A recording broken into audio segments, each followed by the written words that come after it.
Hello mga bossing, magandang gabi po sa ating lahat. Ngayon po medyo ginabi na po tayo dahil kailangan na po nating ikabit itong matapos itong turbo timer ng Toyota Hiace Commuter. Ito po yung brand ng ikakabit natin, HKS. Ito po yung module nya. Actually na wiring ko na po, pero ipapakita ko po sa inyo kung paano kinabit itong mga wiring.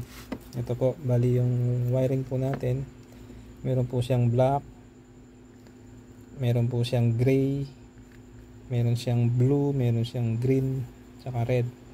Ngayon itong red, napakadali po nito. Positive supply sa po ito ikakabit sa may white with the stripe red, white na stripe red po. Ngayon itong dalawa po pinagsama na natin dahil hindi na po mas madali pong ikabit pagka ganito, kasi yung isa po dito ACC, yung isa po nito ignition, so parehas lang naman po siya. Pagka ito po yung ACC ng ating Toyota Hiace, yung black, at the same time magkasama na rin po yung ACC tsaka yung ignition, pinagsama na po natin. Ito po yung pinaka ACC niya sa computer box, pero ito po yung ginamit natin, pinagsama na natin yung ignition tsaka yung ACC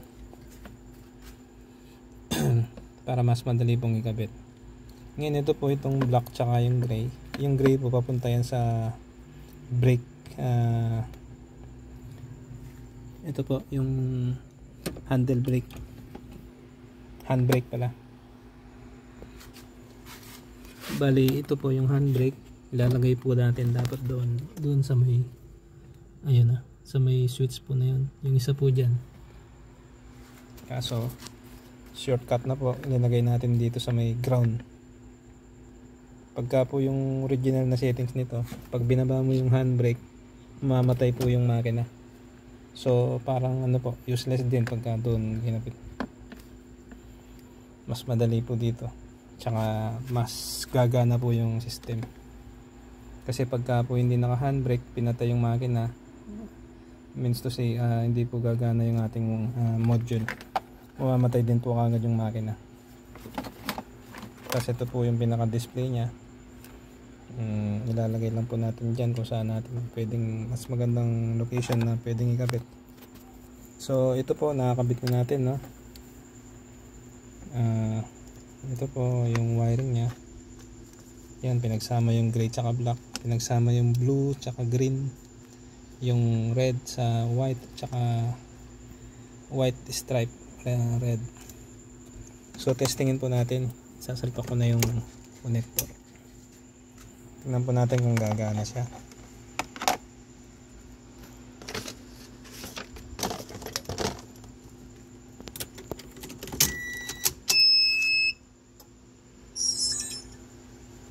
Yan po, start natin.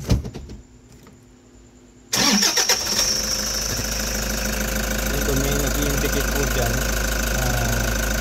30 seconds, pero pwede po yung i-adjust, depende sa gusto natin seconds or minute. May manual naman po yun. Ngayon testingin po natin, patayin natin yung susi.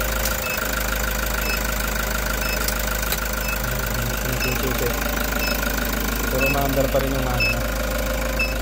Saka nag-counting na po ito, 19, 17, 16, 15.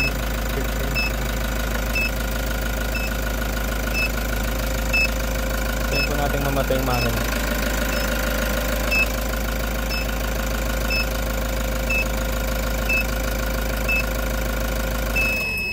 So ayun po,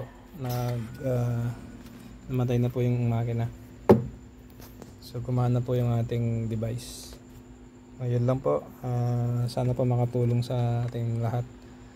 Maraming salamat po sa panonood.